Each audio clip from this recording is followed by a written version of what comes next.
ಕರ್ನಾಟಕದ ಇತಿಹಾಸ ಅಂತ ನಾವೇನು ಹೆಮ್ಮೆಯಿಂದ ಹೇಳ್ಕೊತೀವಲ್ಲ ಅದೆಲ್ಲ ಉತ್ತರ ಕರ್ನಾಟಕದ ಇತಿಹಾಸ. ಕನ್ನಡ ಅಂತ ಒಂದು ಭಾಷೆ ಇದೆ ಅಂತ ಜಗತ್ತಿಗೆ ಪರಿಚಯ ಮಾಡಿಸ್ಕೊಟ್ಟವರು ಬಾದಾಮಿಯ ಚಾಲುಕ್ಯರು, ಉತ್ತರ ಕರ್ನಾಟಕದವರು. ನೋಡ್ರಿ, ಇವತ್ತು ಉತ್ತರ ಕರ್ನಾಟಕ ಅಂದ್ರೆ ನಿಮ್ಗೆ ನೆನಪಾಕತಿ. ಒಮ್ಮೆ ಯೋಚನೆ ಮಾಡ್ರಿ, ಕೆಟ್ಟ ಕೆಟ್ಟ ಬೈಗಳ ಬಯೋದ, ಇಲ್ಲ ಕೆಟ್ಟ ಕೆಟ್ಟ ಕಾಮಿಡಿ ಮಾಡೋದ, ಇಲ್ಲ ಕೆಟ್ಟ ಕೆಟ್ಟ ಕಾಮಿಡಿ ನಾಟಕ, ಆಮೇಲೆ ಸ್ಕಿಟ್ಗಳು ಮಾಡೋದ, ಇದಕ್ಕೆಲ್ಲ ಯಾರು ಕಾರಣ ರೀ? ಬೇರೆ ಯಾರು ಅಲ್ರಿ, ಇದಕ್ಕೆಲ್ಲ ನಾವೇ ಕಾರಣ. ಹಿಂದೆ ಜನ ಟಿ ವಿ ನೋಡಿ, ಪೇಪರ್ ನೋಡಿ ವಿಷಯನ ತಿಳ್ಕೊತಿದ್ರಿ. ಆದರೆ ಈಗ ಕಾಲ ಭಾಳ ಚೇಂಜ್ ಆಗೈತ್ರಿ. ಬರೀ ಸೋಷಿಯಲ್ ಮೀಡಿಯಾ ನೋಡಿ, ಇನ್ಸ್ಟಾಗ್ರಾಮ್ ನೋಡಿ ವಿಷಯ ತಿಳ್ಕೊಳಕತ್ತಾರ್ರಿ. ಮತ್ತು ಅದು ನಿಜ ಅಂಥೇಳಿ ನಂಬಕೊಂತಾರ. ಆದರೆ ಈಗ ಸೋಷಿಯಲ್ ಮೀಡಿಯಾದೊಳಗೆ ಕತ್ತಿನ ಬೇರೆ ಐತಿ. ಅದು ಹಿಂಗಲ್ಲೋ. ಉತ್ತರ ಕರ್ನಾಟಕ ಅಂದ್ರೆ ಡಬಲ್ ಮೀನಿಂಗ್ ನಾಟಕ, ಡಬಲ್ ಮೀನಿಂಗ್ ಕಾಮಿಡಿಗಳು ಮತ್ತು ಡಬಲ್ ಮೀನಿಂಗ್ ಜನಪದ ಗೀತೆ. ದೇವ್ರೆ, ಇನ್ನ ಎಷ್ಟು ದಿನ ಅಂತ ಹೊಡ್ಕೋಬೇಕು ನಮ್ ಸಿಂಗಲ್ ಇರೋ ಹುಡುಗರು ಅವ್ರ ಗಂಟೆ. ಈ ಹುಡುಗಿ ಊರೈತಿ ಬಿಜಾಪುರ, ನಮ್ಮ ದುರ್ದುಂಡಿ ಹುಡುಗರ ಕೈಯಾಗ ಸಿಕ್ಕ್ರ ಬೆಳತಾನ ಸಿಕ್ಸ. ಇಷ್ಟ ಈಗ ಉತ್ತರ ಕರ್ನಾಟಕ ಅಂದ್ರೆ ಕಾಮಿಡಿ ಗಟ್ಟ ಸೀಮಿತ ಆಗ್ಬಿಟ್ಟೈತಿ. ಈ ಯೂಟ್ಯೂಬರ್ಗಳು, ಇನ್ಸ್ಟಾಗ್ರಾಮ್ ಇನ್ಫ್ಲೂಯೆನ್ಸರ್ಗಳು ತಾವು ಫೇಮಸ್ ಆಗೋ ಹುಚ್ಚಿನಾಗ ನಮ್ಮ ಸಂಸ್ಕೃತಿನ ಮರ್ಯಾಕೊಂತಾರ. ಇದರಿಂದ ಜನ ಏನು ಕಲಿಯಾಕೊಂತಾರ, ನಾವು ಜನಕ್ಕೆ ಏನು ತೋರ್ಸಕ್ಕೆ ಕುಂತೇವ ಅನ್ನೋ ಈ ಇನ್ಫ್ಲೂಯೆನ್ಸರ್ಗಳಿಗೆ ಇಲ್ಲ. ನಮ್ಮ ಇತಿಹಾಸ ಭಾಳ ದೊಡ್ಡದೈತ್ರಿ. ಇದು ನಮಗೆ ಗೊತ್ತಿಲ್ಲಂಗೆ ಆಗೈತಿ. ಈಗ ಕನ್ನಡ ಭಾಷೆ ಮುನ್ನುಡಿ ಬರೆದಿದ್ದು ನಮ್ಮಲ್ಲೇ.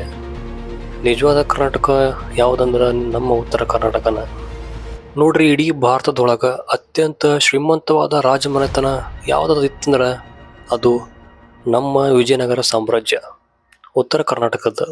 ಮತ್ತು ಇಲ್ಲಿ ಆಶ್ಚರ್ಯಕರವಾದ ಸಂಗತಿ ಏನಂದ್ರೆ, ಇಡೀ ಭಾರತದೊಳಗೆ ಎಲ್ಲೂ ಇಲ್ಲದಂತಹ ಮತ್ತು ಏಕಶಿಲಾ ವಾಸ್ತುಶಿಲ್ಪವಾದಂತಹ ಗುಹಾಂತರ ದೇವಾಲಯ ಅಜಂತ ಎಲ್ಲೋರ ನಿರ್ಮಾಣ ಮಾಡಿದ್ದು ನಮ್ಮ ರಾಷ್ಟ್ರಕೂಟರು, ಮೊಳಕೆಯಡ್ದ ರಾಷ್ಟ್ರಕೂಟರು. ಈ ದೇವಾಲಯ ನೋಡಿದವ್ರಿಗೆ ಪ್ರತಿಯೊಬ್ಬರಿಗೂ ಆಶ್ಚರ್ಯ ಆಗೋದು ಖಾಯಂಬ್ರಿ. ಯಾಕಂದ್ರೆ ಎಲ್ಲ ದೇವಾಲಯಗಳನ್ನ ಕೆಳಗಿಂದ ಕಟ್ಟಿದ್ರೆ ಇದನ್ನ ಮ್ಯಾಗಿಂದ ಕೆತ್ಕೊಂಡ್ ಬಂದಾರೆ. ಮತ್ತು ಇದು ಏಕಶಿಲಾ ದೇವಾಲಯ ಇದು. ಮತ್ತು ವಿಜಯನಗರ ಅರಸರ ಬಗ್ಗೆ ಎಲ್ಲರಿಗೂ ಗೊತ್ತೇ ಐತಿ. ಪ್ರಮುಖ ದೊರೆ ಶ್ರೀಕೃಷ್ಣ ದೇವರಾಯ ಅವ್ರ ಕಾಲದಾಗ ಮುತ್ತು, ರತ್ನ, ವಜ್ರ ಒಡೂರುಗಳನ್ನೆಲ್ಲ ರೋಡ್ನಾಗ ಕಾಯಿಪಲ್ಲೆ ಮರದಂಗೆ ಮಾರ್ತಿದ್ರಿ. ಕಲ್ಲಿನೊಳಗೆ ಕಾವ್ಯ ಬರೆದಂತಹ ನಾಡು ನಮ್ದು.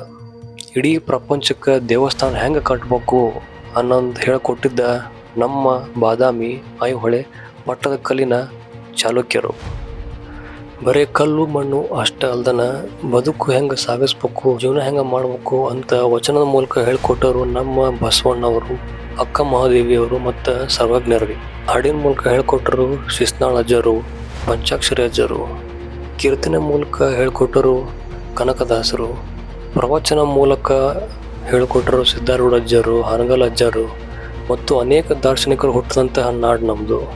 ಮತ್ತು ಇಡೀ ಕರ್ನಾಟಕದೊಳಗೆ ಅತ್ಯಂತ ಶುದ್ಧ ಕನ್ನಡ ಎಲ್ಲರೂ ಮಾತಾಡ್ತಾರಂದ್ರೆ ಅದು ನಮ್ಮ ಉತ್ತರ ಕರ್ನಾಟಕದ ಕೊಪ್ಪಳದಾಗ ರೀ. ಹಿಂಗಂತ ಕವಿರಾಜ ಮಾರ್ಗದಾಗ ಬರ್ತೈತ್ರಿ. ಸಾಧುಂಗೆ ಸಾಧು, ಮಾಧುರ್ಯಂಗೆ ಮಾಧುರ್ಯ, ಬಾದಿಪ್ಪ ಕಲಿಗೆ ಕಲಿಗೋ ವಿಪರೀತ, ಮಾಧವನೀತ ಪೆರ್ನಾಲ ಅಂತ ಹೇಳಿ ಈ ಆಗಿನ ಕಾಲದಾಗ ಬರೆದಿಟ್ಟಾರ್ರಿ ನಮ್ಮ ಉತ್ತರ ಕರ್ನಾಟಕದವ್ರು. ನೋಡಿ, ಇಷ್ಟೆಲ್ಲ ಘನತೆ, ಇಷ್ಟೆಲ್ಲ ದೊಡ್ಡ ಇತಿಹಾಸ ಇಟ್ಕೊಂಡು ನಾವೇನು ಮಾಡಾಕುಂತೇವಿ? 4 ವ್ಯೂಸ್, 4 ಲೈಕ್ಸ್ ಸಂಬಂಧ ನಮ್ಮ ಭಾಷೆನ ಹಾರಾಜ್ ಹಾಕುಂತೇವಿ. ಅಲ್ಲ, ಕಾಮಿಡಿ ಮಾಡ್ರಿ, ನಗಸ್ರಿ, ಎಲ್ಲ ಮಾಡ್ರಿ, ನಮ್ಮ ಜವಾರಿ ಭಾಷೆ, ನಮ್ಮ ಜನಪದ ಸಂಸ್ಕೃತಿ ಹಾಳು ಮಾಡಬೇಡ್ರಿ. ಯಾರು ಹೆಂಗಾರ ಹೋಗ್ಲಿ ಬಿಡು, ನಮಗೆ ಇದಕ್ಕೆ ಅಂತ ಇವತ್ತೇನಾರ ನಾವು ಸುಮ್ಮನಿದ್ರೆ ಮುಂದೆ ಬರೋ ಪೀಳಿಗೆಗೆ ನಮ್ಮ ಉತ್ತರ ಕರ್ನಾಟಕ ಭಾಷೆ ಬರೀ ಡಬಲ್ ಮೀನಿಂಗ್ ಹಾಡು, ಡಬಲ್ ಮೀನಿಂಗ್ ಜನಪದ ಇಷ್ಟು ಉಳ್ಕೊಂತೈತಿ. ಅದಕ್ಕೆ ನಮ್ಮ ಸಂಸ್ಕೃತಿ ಉಳಿಸೋ ಜವಾಬ್ದಾರಿ ನಮಗೈತ್ರಿ.